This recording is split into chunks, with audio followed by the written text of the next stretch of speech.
오늘 본문에 보면 한 중풍병자가 등장하죠. 중풍병이라는 것은 온몸이 마비되어서 움직일 수 없는 그런 상태 속에 있는 질병을 말합니다. 오늘날에도 뇌출혈이나 뇌경색으로 인해 또 여러 가지 원인으로 인해 또 몸이 일부가 마비되거나 전신이 또 마비되는 그런 일들이 흔히 일어나죠. 이 사람은 몸을 움직일 수 없으니 얼마나 답답하고 갑갑하겠습니까? 늘 남의 도움 받아야 되는 거예요. 그러던 중에 기회가 생긴 겁니다. 지난주 본문에 이어서 예수님은 지난주에 가다라 지방에 가셨죠. 데가볼리 지방에 가다라라는 지방에 가서 더러운 군대 귀신에 들려서 자기 인생을 빼앗겨버린, 아무것도 할 수 없는, 예수님은 바다에 갈릴리 호수에 일어난 바람과 풍랑을 꾸짖어 잠잠케 하신 것처럼 영혼의 풍랑을 만난 이 귀신 들린 사람을 그 귀신의 권세로부터 놓아 자유케 하셨습니다. 그러고 나서 예수님은 제자들에게 영적 세계를 보여주고 나서 다시 배를 타고 본 동네인 가버나움으로 돌아오셨어요. 그래서 9장 1절에 보니까 예수께서 배에 오르사 건너가 본 동네에 이르시니 그렇게 말합니다. 여기서 본 동네는요, 어디를 말하냐? 가버나움을 말해요. 예수는 원래 나사렛 출신입니다. 그래서 나사렛 예수라고 불리죠. 그런데 마태복음에는 생략이 되어 있지만 누가복음에 보면 예수님께서 나사렛으로 가서 거기서 회당에서 두루마리를 펴고 이사야 선지자의 글을 읽으면서 이 일이 오늘 너희의 귀에 이르렀느니라, 성취되었느니라 그렇게 선포하시자 그 나사렛 사람들은요, 이 예수님을 신성모독으로 여겨서 언덕으로 데려가서 밀어 떨어뜨리려고 했어요. 그런데 그 자리를 빠져나오신 예수님은 더 이상 나사렛에 계시지 않고 본인이 자란 동네는 나사렛이지만 가버나움으로 거처를 옮기셔서 가버나움에서 거주하셨다. 마태복음 4장 13절에 보면 그렇게 나옵니다. 그래서 가버나움이 예수님이 갈릴리 사역을 하실 때에 거점이 된 도시라고 볼 수 있습니다.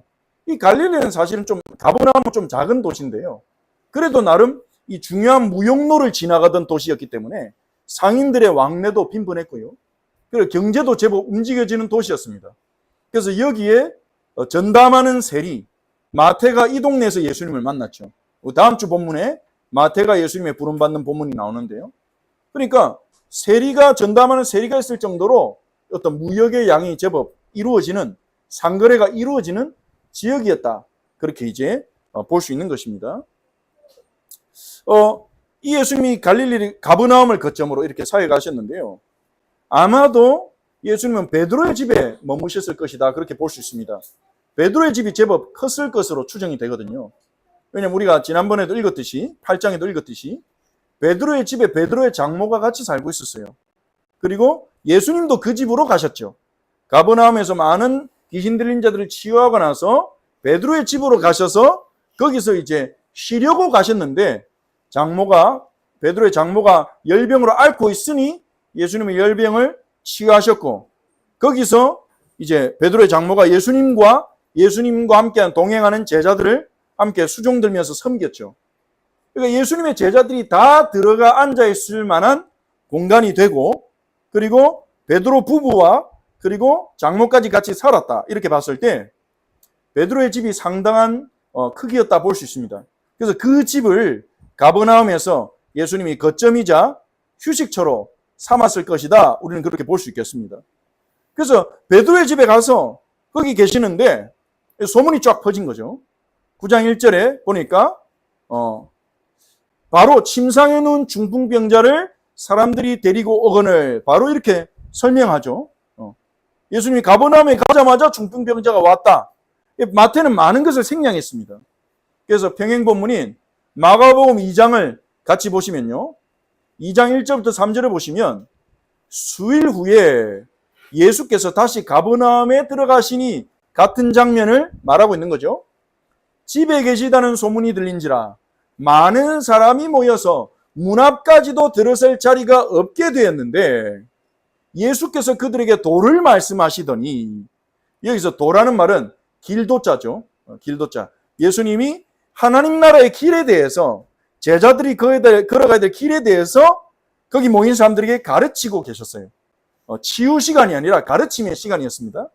근데 이 베드로의 집에 사람들이 너무 많이 몰려 들어가지고요, 입구도 막아버린 거예요. 한마디라도 들으려고. 이 갈급함, 이 간절함 대단하지 않습니까? 우리처럼 뭐 에어컨이나 이런 편안한 장소가 아니라, 물론 그때는 그게 익숙했지만, 이 집도 지금보다 훨씬 편안하지 않고, 그리고 집 문 앞에 한마디로 들어보고 창문에도 막 사람들이 모였을 거고요. 문 앞에도 줄 서가지고 예수님 만나려고, 그 예수님 말씀 한마디로 들으려고 그렇게 모여들어 있는 현장이었습니다. 그때 사람들이 한 중풍병자를 네 사람에 메워가지고 예수께로 올세, 이렇게 시작을 하죠. 누가복음 5장 17절에 보니까요, 예수님이 그때 가르치실 때 똑같은 역시 병행 본문입니다. 예수님이 그 베드로의 집으로 추정되는 장소에서 몰려든 사람들에게 하나님 나라의 말씀을 가르치고 계실 때, 그때 누가 또 있었냐? 갈릴리의 각 마을, 갈릴리 지방 안에 여러 개 마을이 있잖아요. 그 마을에 상주하는 바리새인들, 율법 교사는 율법을 가르치고 기록하는 서기관들을 말하기도 합니다. 이 사람들이, 종교인들이, 그리고 예루살렘과 유대 지역에서도 왔어요. 예수님의 소문이 이제 아름아름 퍼지면서, 예수란 자가 말하는 게 좀 위험하던데, 기적이 일어난다던데, 이러면서 관심이 생기기 시작했죠. 무슨 말 하나 들어보자. 어떤 사람은 책 잡으려고, 뭐 잘못 말하는 거 하나만 있으면 저 이단으로 정죄해버리겠다, 잘못된 교사로 정죄해버리겠다, 이렇게. 이 사람들은 순수한 동기로 모인 사람들은 아닙니다. 물론 이 중에도 예수님의 가르침, 니고데모처럼 예수님의 가르침을 통해 답을 얻고자 하는 사람도 있었지만, 전부가 그렇게 순수한 동기로 모인 건 아닐 겁니다. 그런 현장이에요. 여러분 한번 상상을 해보세요. 뭐 이렇게 우리가 집에 둘러앉아 예배하고 있는데, 여기 저희들은 뭐 좀 여유 공간이 좀 있긴 있지만, 그 집에는요, 사람들이 서 있을 틈도 없이 꽉 앉아 있어요. 아무래도 바리새인과 서기관, 이 사람들은 대접받는 사람입니다. 어디를 가든지 상석에 앉는 사람들이에요. 그러니까 예수님의 제자들이나 이 사람들이 알아서 자리를 양보했을 거예요. 예수님 주변에 이 사람들이 딱 앉아가지고 근엄하게 앉아있겠죠. 이렇게 뭐라 말하나 한번 들어보자 이러면서 앉아있고, 그 틈새로 예수님 제자들, 그리고 그 밖으로 나가는 복도에도 사람들이 막 앉아있고, 끼어가지고 앉아있고, 서있고, 입구에 막 버글버글하고 창문에도 막 들으려고 앉아있는 거예요. 그런 현장인 겁니다. 그런 현장인데, 우리가 읽은 것처럼 사람들이 중풍병자 한 명을 데리고 딱 왔어요. 자, 이 중풍병자에 대해서 우리가 한번 생각해 봅시다. 이 사람 스스로 온몸이 마비가 돼가지고요, 팔, 다리를 못 움직여요. 팔을 들고 싶어도 들 수가 없고, 그래서 대부분 사람들이요, 그 사람마다 증상이 다르긴 한데, 말은 할 수 있는 사람이 있고, 어떤 사람 말도 못하는 사람이 있고, 어떤 사람 몸을 아예 쓰지 못해서 식사도 다른 사람의 도움을 받아야 되는 사람이 있고, 이 사람 어느 정도인지 모르지만요, 적어도 네 사람이 침상에 들어서 옮겨왔다 했을 때 팔다리를 쓸 수가 없는, 움직이지 못하는 사람인 거죠. 이 사람이 선천적으로 나면서 중풍병자인지, 태어나서 어떤 병으로, 사고로 마비가 됐는지, 그것은 알 길이 없습니다. 하지만 이 사람은요, 움직이지 못한 사람이고요, 얼마나 힘들겠습니까? 그 삶이요. 근데 이 사람이 예수님의 소문을 들은 거예요. 예수님을 만나서 그분이 말씀하시면 어떤 병도 다 낫더라, 귀신도 복종하더라, 이런 소문을 들은 거예요. 그러면서 믿음이 생긴 겁니다. 예수님 만나면 나도 나을 수 있겠다. 예수님 만나면 내 인생이 바뀔 수 있겠다. 예수님 만나면 내가 살 수 있겠구나. 소망이 생긴 거죠.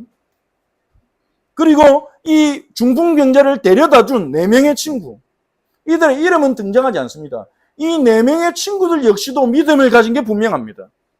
아니, 오히려 이 4명의 친구가 예수님의 소문을 먼저 듣고, 심지어 예수님이 병자를 치유하고 귀신을 쫓아내는 현장을 목격했는지도 모릅니다. 이 친구들의 마음에 믿음이 딱 생긴 거예요. 우리 친구 예수님 만나기만 하면 된다. 이 친구 너무 불쌍한 친구. 몸이 마비되어가지고, 온몸이 마비되어가지고, 움직이도 못하는 친구. 이 친구 앞으로 어떻게 살아가냐? 우리가 살아있는 동안에는 이 친구를 도와줄 수 있겠지만, 우리가 이 세상을 떠나거나 우리가 다치면 이 친구는 누가 돌보냐? 이 친구 예수님 만나야 돼. 예수님 만나야 돼. 이 친구 예수님 만나면 살 수 있을 거야. 이 친구들의 마음에 그 믿음이 딱 들어간 거죠. 그래서 친구가 중풍병자에게 그 소식을 말해주고, 이 중풍병자도 그래, 나를 데려가줘. 이렇게 해서 침상에 메고 그 예수님이 계신 장소로 간 겁니다. 근데 어떤 일이랍니까? 무리들 때문에 예수님께 데려갈 수가 없는 거예요. 입구까지 데려갔는데 입구가 꽉 막혀 있어요. 예수님은 가르치고 있고, 사람들한테 비켜달라고 해도 양보 안 했을지도 모릅니다. 안 돼. 우리 예수님 말씀 들어야 돼. 놓치면 안 돼. 뭐 우리는 영상을 녹화해서 다시 볼 수라도 있잖아요. 뭐 녹음도 할 수 있잖아요. 근데 그때는요, 예수님 말씀 못 들으면 그 말씀, 그 메시지 뭐 놓치는 거예요. 완전히. 물론 다음에 또 얘기해 주실 수도 있지만 아닐 수도 있잖아요. 그 예수님 말씀 한마디 한마디를 놓치지 않기 위해서 얼마나 간절했겠습니까? 화장실 가고 싶어도 막 참았을 거예요. 막 참으면서 내가 다녀오는 동안 너무 귀한 말씀 하실지도 몰라 이러면서요. 근데 중풍병자 왔다고 이 사람들이 비켜주겠습니까? 기다려. 좀 나중에 예수님이 말씀 다 마치시고 병자 치유하실 때 그때 치유받으면 되잖아요. 그렇게 말하면서 아마 사람들은 말렸을 거예요. 예수님 말씀하신 거 흐름 끊지 말라고. 그런데 이 중풍병자와 친구들을 어떻게 합니까? 마가복음 2장 4절을 보니까 그 계신 곳에 지붕을 뜯어 구멍을 내고 중풍병자가 누운 상을 달아내리니, 어떤 상황일지 여러분 그림이 그려져 있어요. 어떻게 올라간지 몰라요.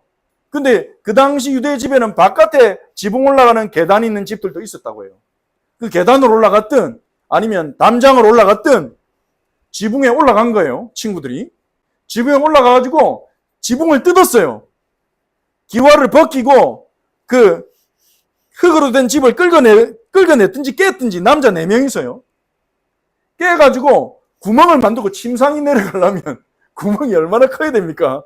이따만한 구멍을 만들어가지고, 여러분 상상해 보십시오. 예수님이 말씀 전하고 있는데 갑자기 위에서 흙이 두두둑 떨어져요. 옆으로 치운다고 치웠겠지만 밑에도 떨어지겠죠. 그러니까 바리새인과 서기관 오만 인상을 다 쓰면서 교양 없는 상식 없는 누구야 도대체? 이 가르치고 있는데 예수님이 말씀하고 있는데 끝날 때까지 기다리지 않고 말이야 이러면서 사람들이 좋게 안 봤을 거예요. 다른 병자도 있었을 거 아닙니까?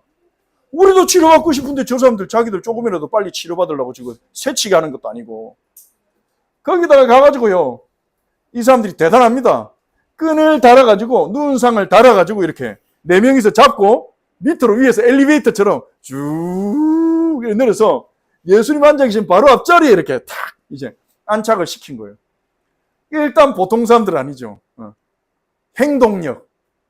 도대체 이들이 이렇게까지 움직이게 한 동기가 뭘까요? 상식적으로 생각해 보면 남의 집이잖아요. 저거 집 뜯은 것도 아니고. 남의 집 지붕 뜯었죠. 거기다가 예수님의 가르침이 멈췄죠. 거기다가 다른 병자들도 있을 텐데 새치겠죠. 상식적으로 윤리적으로 보면 문제가 많아요. 저 사람들 왜 저래? 비난할 수 있는 부분이죠. 많은 사람이 그런 눈빛으로 봤을 겁니다. 뭐 하는 거예요, 저 사람들? 말렸는지도 모릅니다, 옆에서. 지금 뭐 하는 거예요? 왜 지붕을 뜯어요? 이러면서. 베드로 집이었다면 베드로가 사색이 됐겠죠. 저 지붕, 물론 이 사람들이 수리해줬겠죠. 다 끝나고 자기들이 수리해줬겠죠. 남자 4명이서 힘을 모아가지고. 도대체 왜 이렇게까지 합니까? 기다리면 되잖아요. 예수님이 치료 안 해주겠다 기다렸다고 치료 안 돼. 그 중풍병자 바로 죽는 것도 아니잖아요. 뭐 몇 시간 더 기다리면 안 됩니까? 도대체 뭡니까 이 사람들은요. 예수님은 그걸 보고 믿음이라 하십니다. 아이고 친구들아 좀 기다리지. 기다리는 사람들이 있어. 이렇게 얘기하신 게 아니라 그들의 믿음을 보고 예수님 믿음이라 하십니다. 믿음은 이렇게 몰상식한 겁니까? 믿음은 순서도 안 따지는 겁니까? 그걸 말하는 본문이 아닙니다. 이 중풍병자와 친구들은요, 뭔지 모르는 감정에 사로잡힌 거예요. 지금 만나야 된다. 지금 예수님 만나야 된다. 이거를요, 윤리적으로, 과학적으로, 이성적으로 파악할 수 없습니다. 저는 이건 하나님의 역사라고 봅니다. 지금 주님 만나야 돼. 그거보다 중요한 일이 없는 거예요. 사람들이 우리를 어떻게 볼까? 돈은 얼마나 들까? 이 지붕 수리하는데. 이 동네 사람들이 우리를 비난하면 어쩌지? 이런 생각이 날아가 버린 거예요. 주님 만나야 되는 거예요. 지금 주님 만나야 되는 거예요. 그 마음에 사로잡힌 겁니다. 예수님을 만나는 것보다 이들에게 더 급하고 중요한 건 없어진 겁니다. 이들이 틀렸습니까? 아니요. 영적으로 보면 맞아요. 우리가 이렇게 살아야 된다는 게 아닙니다. 우리가 막 새치기 하고 막 은혜 받으려고 자리에 앉아있는데 나오세요 라고 밀쳐버리면 내가 앞자리에 앉을 거야. 그렇게 하라는 말이 아닙니다. 우리는 예수님의 가르침에 따라 살아야겠죠. 남에게 대접받고자 하는 대로 대접받고 대접하라 그랬잖아요. 내가 새치기 당하기 싫으면 내가 새치기 하면 안 돼요. 여기서 보여주신 건 뭡니까? 이 본문을 마태가 기록한 건 뭡니까? 모든 것을 돌파하는 믿음이에요. 오직 예수. 하나님의 은혜로 이들이 그걸 알게 된 겁니다. 우리 인생에 중요한 게 많아요. 사람이 교양도 있어야 되고 돈도 있어야 되고 어느 정도 사람들에게 영향력도 있어야 되고 사회에 이바지해야 되고 많은 사람 도와야 되고 우리 인생에 중요한 게 아주 많습니다. 그런데 그 중에 가장 중요한 게 있다면 뭘까요? 이 중풍병자와 친구들은요, 이 순간에 예수님을 만나는 거, 예수님 만나는 게 자기 인생의 제일 우선순위라고 그렇게 믿어진 거예요. 다른 걸 잃어도 예수님 만나야 된다. 계산하지 못할 만큼, 계산이 없어질 만큼. 여러분, 이런 은혜 받으신 적 있습니까? 이런 은혜 속에서 우리가 새롭게 세워지는 것, 그것이 하나님이 우리를 이끌어가는 그 길이라고 믿습니다. 여러분이 남의 집 지붕 뜯고 새치기하고 그러시기를 바라지는 않습니다만은 저는 여러분이 누구보다 하나님께 영광 돌리며 하나님의 뜻을 따라가는 사람이 되기를 원합니다만은 이 정도로 예수님을 갈망하는 은혜가 여러분의 생에 경험되고 체험되기를 바랍니다. 예수님 만나야 돼. 지금 예수님 만나야 돼. 예수님을 알아야겠어. 주님이 내게 주신 음성을 들어야 되겠어. 나 주님을 더 알고 싶어. 예수님만이 내 인생을 채워줄 수 있어. 예수님만이 나의 마비된 부분을 고치실 수 있어. 이런 갈급함이 여러분에게 부어지기를 바랍니다. 성령께서 일깨워 주시기를 바랍니다. 이 은혜를 받고 나면 우리는 이전과 같을 수 없을 것입니다. 달라집니다. 근데 예수님을 만나는 그 만남이 어떤 역사를 일으켰습니까? 이 예수님을 만났는데 그 예수님의 말씀이 중풍병자의 운명을 영원히 변화시켰어요. 마태복음 9장 2절에 침상에 누운 중풍병자를 사람들이 데리고 오거늘 예수께서 그들의 믿음을 보시고 그 돌파한 믿음, 예수님 만나는 것보다 급한 거 없다, 예수님 만나는 것보다 중요한 거 없다는 그 믿음으로 수많은 사람들의 장벽과 명예와 경제적 손실을 돌파하고 예수님께 나온 그 믿음, 그 믿음을 예수님이 보시고 말씀하시는 겁니다. 작은 자야 안심하라. 여기서 작은 자라는 말은요, 헬라어로 테크논이란 말입니다. 이 말은요, 어린이를 말하는 말이기도 하고요. 자기 자녀를 부르는 말이기도 합니다. 혹은 자기 밑에 아랫사람을 얘야 이렇게 부를 때 쓰는 말이기도 합니다. 이 사람이 어린이였겠냐? 그건 아닌 것 같습니다. 친구들이 성인이니까요. 침상을 들 정도로. 그럼 이 사람에게 예수님이 작은 자야 이렇게 말씀하신 거는요. 자녀야, 얘야 이렇게 말씀하신 것 같은 거예요. 안심하라. 이 안심하라 말은요. 용기를 내라. 안심해라. 예수님 만난 자들은 안심할 수 있어요. 예수님을 만난 사람은 용기를 낼 수 있어요. 어떤 상황에서도. 내 죄 사함을 받았느니라. 너의 죄가 사여졌다. 아마도 이 중풍병자의 마음에는요. 예수님을 만나면 내가 나을 수 있다는 믿음과 함께 그런데 나 같은 죄인이 그 은혜 받을 수 있을까? 나는 죄인인데 내가 그 거룩한 분의 손길을 입을 수 있을까? 그 거룩한 분의 은혜를 입을 수 있을까? 이 두려움이 같이 공존했던 것 같아요. 그런 이 중풍병자에게 예수님이 말씀하신 것입니다. 작은 자야 안심해라. 네 죄는 사함받았다. 예수님 만나는 순간 이 사람의 죄가 사여진 거예요. 예수님을 믿는 순간 이 사람 죄가 사여진 거예요.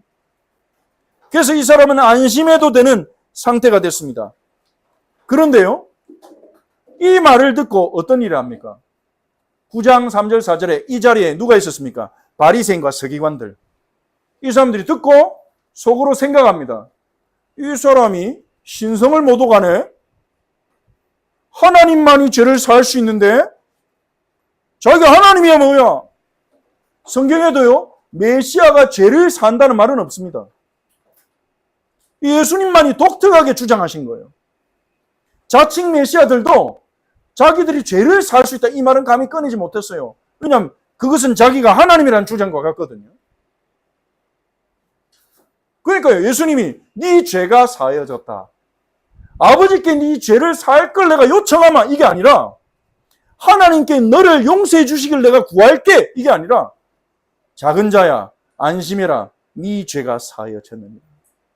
그러니까 서기관들이요, 뭔 소리야 이게? 저 사람 미쳤어? 신성을 못 오게? 이러고 있는 겁니다. 예수님이 그 생각을 아시고, 예수님은 사람의 생각을 아십니다. 우리가 생각한 걸 아세요. 서기관과 바리새인들이 생각한 걸 아시고 너희가 어찌하여 마음에 악한 생각을 하느냐. 어째서 너희가 마음에 악한 생각을 하냐. 이 악한 생각이란 뭡니까? 하나님이 하시는 일을 보고도 인정하지 않고 자기의 기준과 자기의 이성과 자기의 척도로 판단하는 거예요. 그러면서 예수님 얘기하십니다. 네 죄사함 받았느니라는 말과 일어나 걸어가라는 말 중에 어느 것이 쉽겠냐? 여러분 생각에 어느 게 쉽습니까? 이 중풍병자, 몸이 마비된 사람에게 일어나 걸어가라는 말이 쉽습니까? 네 죄사함 받았느니 하는 말이 쉽습니까? 어떤 말이 쉬운 것 같아요? 어떤 분께 물어봤더니 둘 다 어려운데요 그러더라고. 둘 다 어렵죠. 근데 만약에 우리 보고 하라면 어떤 말이 더 어려울 것 같아요? 일어나 걸어가란 말이 더 어렵지 않습니까? 왜냐하면 네 죄사함 받았느냐 이렇게 말해놓고는 그거는 입증할 방법이 없잖아요. 너 죄사함 받았어 이러면 아멘 이러든지 아니면 저는 못 믿겠는데요. 요거는 표적이 안 따라도 돼요. 죄사함을 받았다는 것을 입증할 방법이 없습니다. 근데 일어나 걸어가라 말했는데 안 일어나면요, 그 사람이 가짜라는 게 증명되잖아요. 결과를 내야 되는 거예요. 일어나 걸어가라는 말은 눈에 보이는 결과를 내야 되는 거예요. 그 사람의 권능을 바로 즉각적으로 입증해야 되는 거예요. 이게 더 어렵죠. 일어나 걸어라. 근데 인자가 세상에서 죄를 사는 권능이 있는 줄 너희로 알게 하려 하노라. 예수님에게 죄를 사는 권능이라고 번역되는데 권세가 더 맞습니다. 권세가 있다는 것을 너희로 알게 하기 위해서 내가 그 말 했다. 이러면서 중풍병자에게 말씀하십니다. 일어나 네 침상을 가지고 집으로 가라. 어떻게 됐을까요? 그가 일어나 집으로 돌아가거늘. 누워있던 사람이 일어난 거예요. 본인이 제일 놀래고 친구들 놀래고 거기 모인 사람들이 오! 이랬겠죠. 일어나더니 예수님 시킨 대로 자기가 누웠던 침상을 들어서 몸의 운동 기능이 정상으로 돌아온 거예요. 그냥 일어난 게 아니라 침상을 손으로 잡아서 들었어요. 그리고 집까지 걸어갔어요. 예수님이 왜 집까지 걸어가라 했을까요? 너 나왔으니까 앉아서 말씀 끝까지 듣고 가 이러지 않고요. 그 사람에게 확인시켜 주는 겁니다. 운동 기능이 일시적으로 회복된 게 아니라 이걸 들고 자기 집까지 걸어갈 만큼 완전 회복됐다는 것을 본인에게 확인시켜 주신 거예요. 그 사람이 들고 가는 거를 전부 다 보고 있었을 거예요. 가다가 엎어지진 않을까? 순간적으로 된 게 아닐까? 친구들도 따라갔겠죠. 완전 회복이 된 거예요. 자, 이렇게 되면 어떤 말이 됩니까? 예수님이 죄를 사하는 권세가 있다는 게 입증됐습니까? 안 됐습니까? 입증이 된 거죠. 왜냐? 중풍병자를 일으킬 수 있는 일도 사람이 못하잖아요. 그러니까 이걸 본 바리새인과 서기관들은 어떻게 했을까요? 예수님 앞에 무릎 꿇었을까요? 그렇지 않은 사람들이 더 많았던 것 같아요. 예수님을 더 미워해요. 이 사람은 하나님의 아들일 리가 없어. 하나님의 종일 리가 없어. 이 사람은 안식일도 안 지키고 막 자기가 죄를 사는 권세 있다고, 이 사람은 교만하고 신성모독자고, 이 사람은 나쁜 사람이어야 돼. 그래서 예수님의 모든 행동과 말을 더 안 입곱게 보고 책잡기 시작합니다.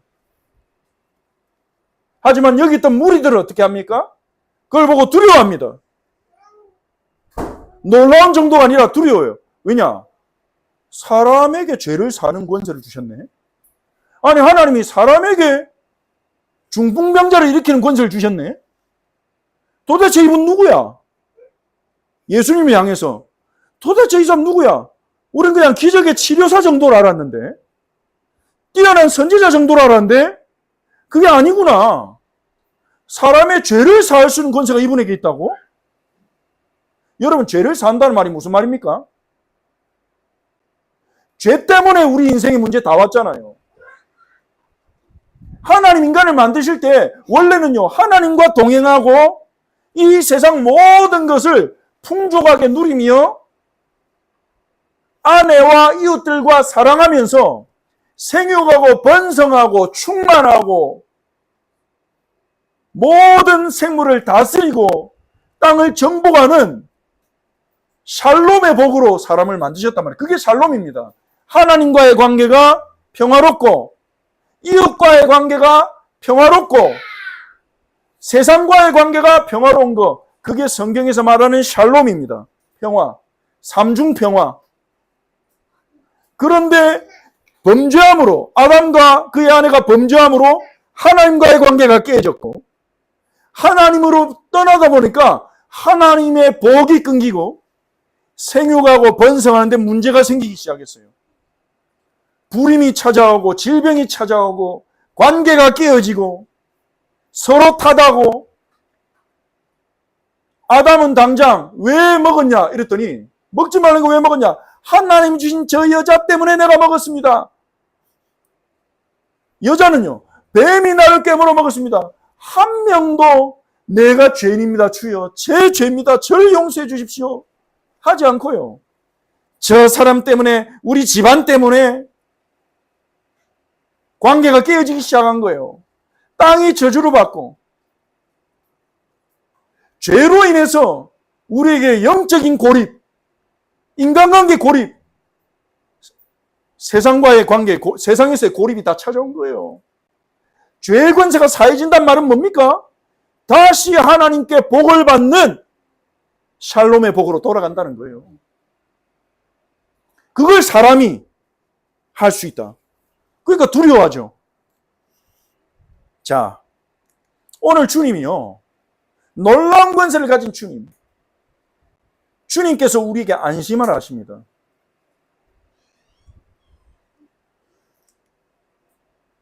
우리가 안심하기 위해서는요, 먼저 우리에게 있는 중풍병이 뭔가, 우리에게는 마비되어 있는 부분이 뭔가 생각해 봐야 됩니다. 여기 계신 분들은요, 육신의 중풍병을 가진 분은 없습니다. 하지만 여러분, 바리새인 생각해 보세요. 바리새인들은요, 사회에서 존경받았어요. 지식이 있었어요. 사람들에게 대접받았어요. 그런데 그들은 영적으로 중풍병에 걸려 있었습니다. 영이 마비되어 있었어요. 예수님이 행하신 그 표적을 보고도 그분이 누군지 깨닫지 못했어요. 인정하지 못했어요. 마비되어 있었어요. 그들의 양심과 영적인 부분은 마비가 되어 있었어요. 예수님이 나병 환자 고쳤는데, 손을 대자마자 깨끗해졌는데, 예수님 백부자의 종을 말씀으로 고쳤는데, 예수님이 바람과 파도를 잠잠케 했는데, 귀신 들린 자를 쫓아냈는데, 그럼에도 불구하고 예수님을 자기들이 가진 종교의 틀 안에서, 자기들이 가진 합리성의 틀 안에서만 바라보고 예수님이 죄를 사는 권세가 있다 주장하시니까 신성모독이다. 자기들의 틀 안에 갇혀서 마비되어 있는 겁니다. 영적 중풍병. 몸은 멀쩡했지만 그들은 영적으로 마비되어 있었어요. 그래서 예수님이 마태복음 23장 27절 28절을 보면요, 이 바리새인과 서기관들을 향하여 저주를 선언하십니다. 영적으로 마비되어 있으면서 다른 사람도 마비되게 하는 거예요. 자기만 죽는 게 아니라 다른 사람도 죽는 길로 인도하는 거예요. 우리 같이 읽어봅시다. 화 있을진저 외식하는 서기관들과 바리새인들이여, 회칠한 무덤 같으니 겉으로는 아름답게 보이나 그 안에는 죽은 사람의 뼈와 모든 더러운 것이 가득하도다. 이와 같이 너희도 겉으로는 사람에게 옳게 보이되 안으로는 외식과 불법이 가득하도다. 영적으로는 마비되어 있고 죽어 있고 썩어 있는데 말은 바르게 해요. 지식은 정확해요.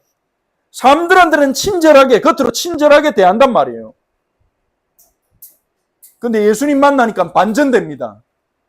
몸을 못 움직이던 중풍병자는 마비에서 풀리고 자유케 되고, 사회에서 존경받던 바리새인과 서기관들은 영적으로 마비된 자라가 폭로되는 거죠. 그들이 할 수 있는 말은 도대체 저분이 누굴까 알아보자, 이런 순수한 진리를 추구하는 그런 접근이 아니라 우리 논리로는, 우리 교리로는 용납할 수 없는 인간이 나왔네? 그렇게밖에 못 보는 거예요. 마비된 거죠. 우리는 어떻습니까? 우리도 마비되어 있는 부분이 있지 않습니까? 우리 머리로는 하나님의 백성으로서 우리가 어떻게 살아가야 되는지 알면서도 성경을 읽는 부분에 있어서는 마비되어 있지 않습니까? 내 주변 이웃들에게, 가족을 포함해서요, 사랑을 표현하고 사랑을 실천한 부분에 있어서는 마비되어 있지 않습니까?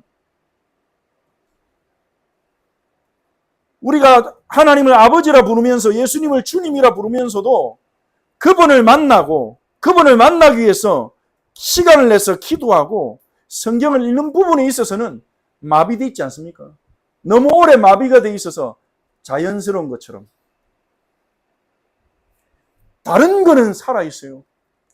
요한일서 2장 16절을 보니까 이 세상에서 있는 모든 것이 육신의 정욕과 안목의 정욕과 이생의 자랑이니 다 아버지께 돈 것이 아니요 세상으로부터 온 것이다.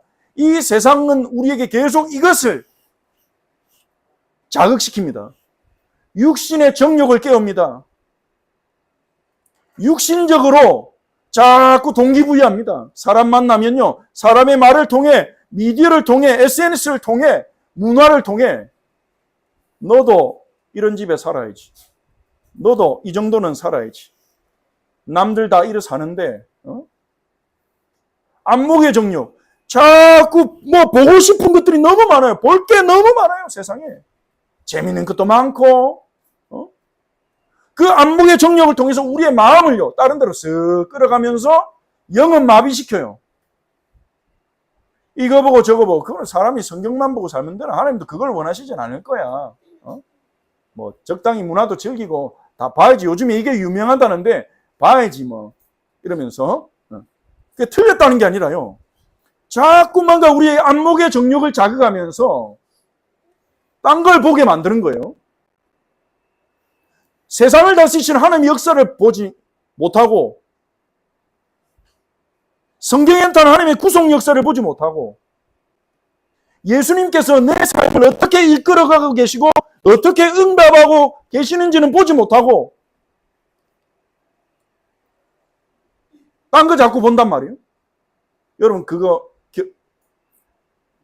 우리가 보는 게 너무 중요합니다. 우리가 보는 것에 제자화돼요. 우리의 말로 삶을 바꿀 수 없습니다. 우리는 보는 것에 의해 바뀌어요. 뭘 보느냐에 의해서요. 안목의 정욕은요, 우리를 제자화시킵니다.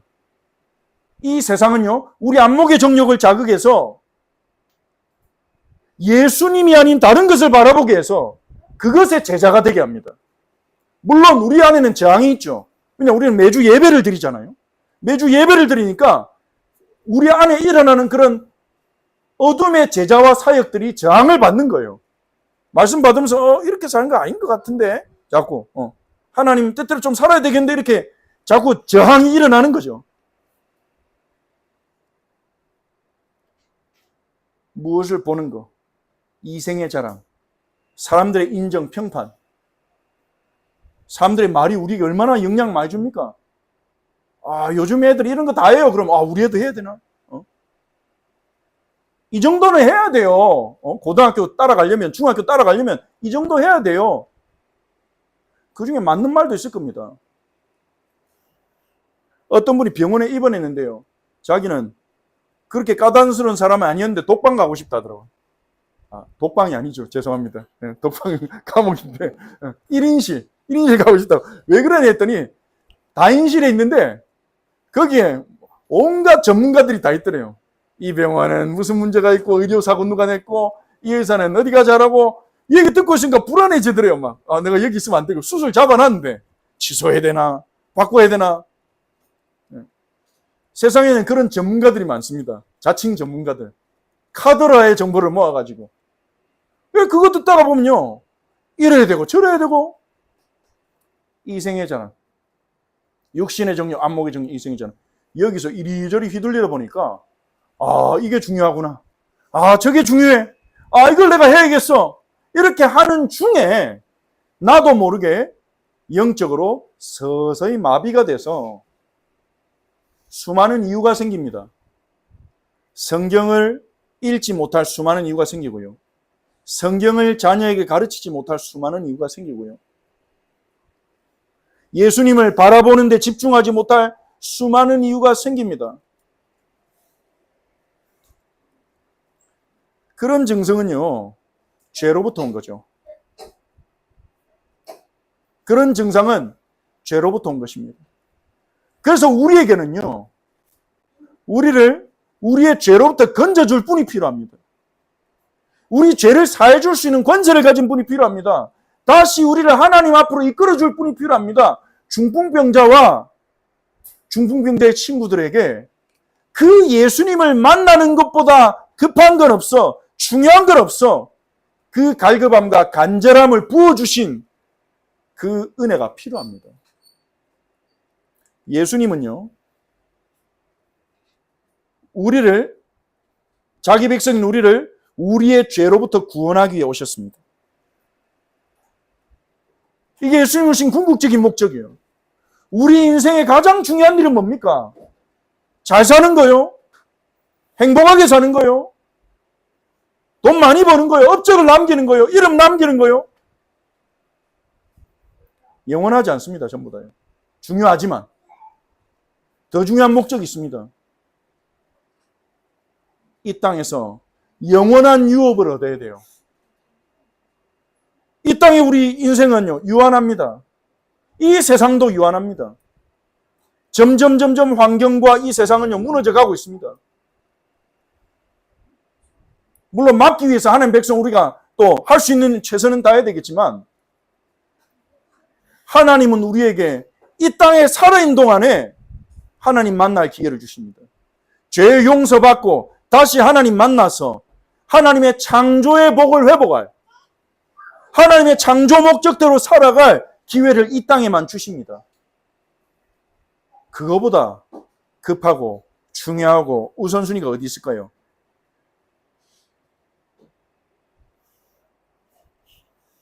주님 오늘 말씀하십니다. 제일 중요한 게 뭐냐? 우리에게 물어보십니다. 너와 네 자녀에게, 네 가정에 제일 중요한 게 뭐냐? 제일 시급한 게 뭐냐? 물어보십니다. 마비돼서 그거 놓치고 있지 않냐? 그러면서 주님 우리에게 작은 자의 안심하라 하십니다. 그런 마비되어 살다가 예수님 아니면 안 되는구나. 예수님이 필요해. 그래서 예수님께 나온 우리에게 주님 말씀하십니다. 작은 자의 안심하라. 주님 우리가 작은 자임을 아세요.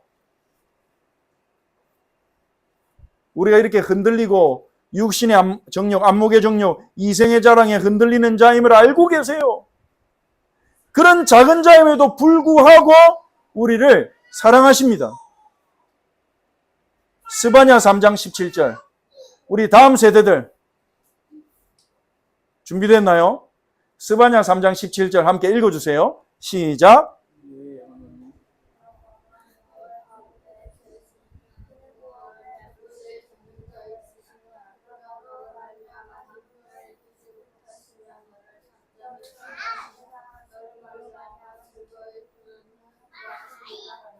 아멘.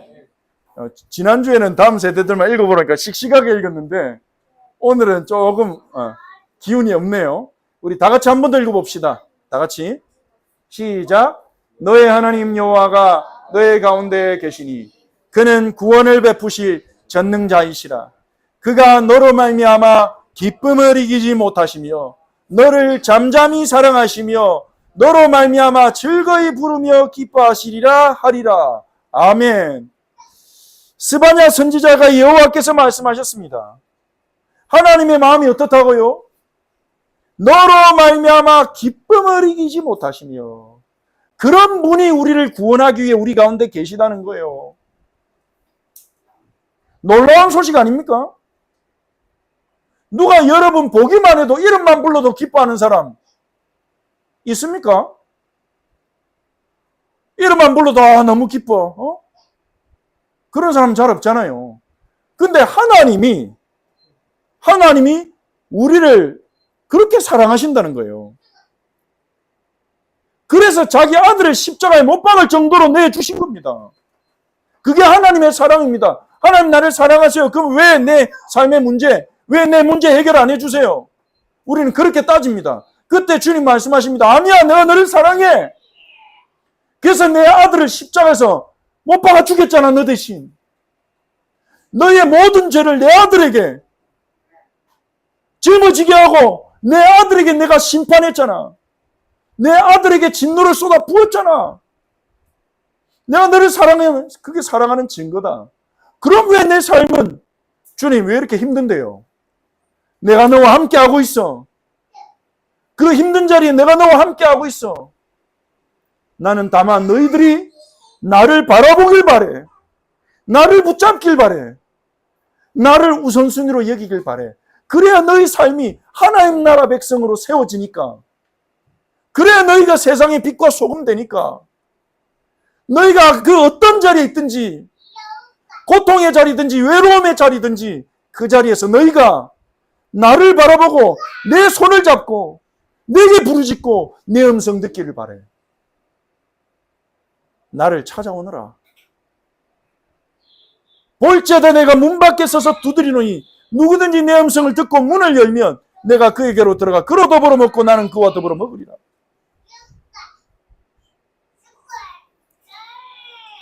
그리고 우리가 안심할 수 있는 이유는 뭡니까? 작은 자야 안심해라.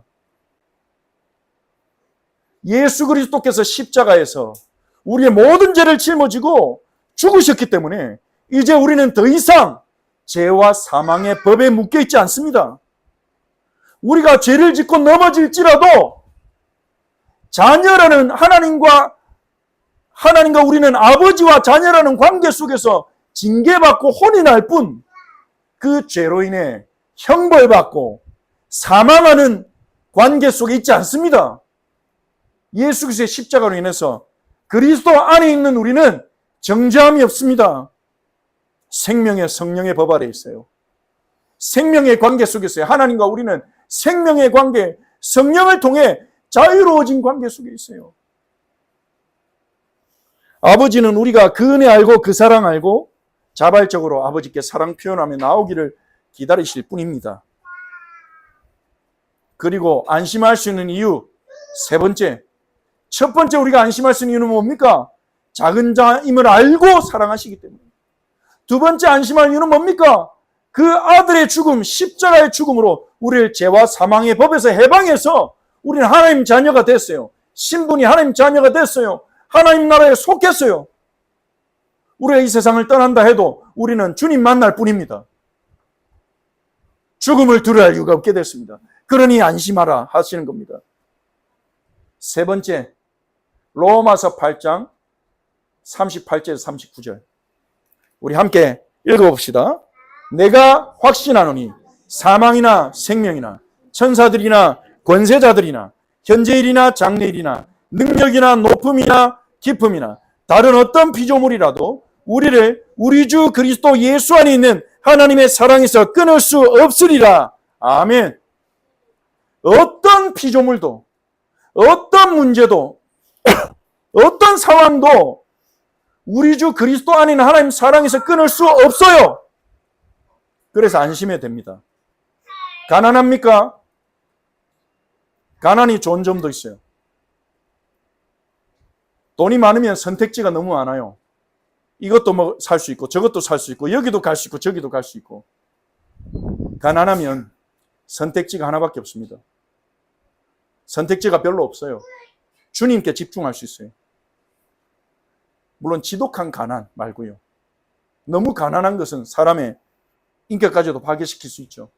그래서 우리는 가난한 자 도우라고 주님이 우리에게 명하고 계신 것입니다. 외로움? 사람은 외로움 비참이잖아요. 난 친구가 없다. 그러면요, 성경 마음껏 읽을 수 있어요. 예수님 수시로 만날 수 있어요. 실력이 없습니까? 사람들이 인정 안 해줍니까? 안 찾아옵니까? 서글플 수 있죠. 주님 만날 수 있어요. 주님과 교제할 수 있어요. 주님은 그런 거 중요하다 안 하십니다. 하나도. 어떤 상황, 어떤 문제도요, 하나님의 사랑은 빼앗아갈 수 없습니다. 여러분, 그 담대함이 있으시기 바랍니다. 그래서 주님은 안심하라 하십니다. 우리가 안심하라는 거는요, 우리가 예수 믿으면 우리 자녀들이 전부 공부 잘하고 전부 전문성 잘 찾고 전부 요셉처럼 되고 그래서 안심하라는 게 아닙니다. 어떤 상황이 와도 무너뜨릴 수 없어요. 그리스도 안에 있으면. 어떤 상황이 와도 우리가 예수님 만나는 것은 못 뺏어가요. 교회는 못 가게 할 수 있지만 예수님과 대화하는 건 아무도 못 막아요. 그게 우리의 힘입니다. 그게 우리의 저력이고 특권이에요. 사단 어떻게든 그걸 흔들어서 안 슬퍼해도 될 일에 슬퍼하고 염려 안 해도 될 일에 염려하고 두려워하지 않아도 될 일을 두려워하도록 우리를 뒤흔들어 놓습니다. 예수님 말씀하십니다. 작은 자야 안심해라. 넌 죄사함 받았잖아. 넌 하나님 자녀야. 내가 너와 영원히 함께해. 나의 긍휼은 그치지 않을 거야. 그러니 안심해라. 어떤 상황이 닥치든지 어떤 일이 오든지 내가 너와 함께 할 거야. 아무도 끊을 수 없어. 어떤 피조물도 끊을 수 없어. 우리에게 그렇게 말씀하시는 겁니다.